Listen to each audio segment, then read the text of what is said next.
In this video, I'll show you how to use this event budget planner template to track expenses, payments, and your event budget. Let's see how it works. In the expense log, select the category that best matches the expense and add a short description to identify what the cost is for. This helps keep your event budget organized and easy to review.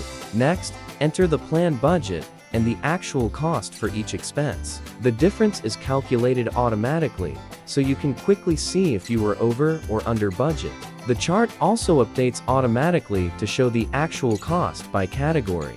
You can enter the amount paid, and the payment status updates automatically, so you can easily see which expenses are paid and which are still pending. You can also edit the categories anytime. Simply change the text to match your event needs, and the updated categories will be available in the drop-down list.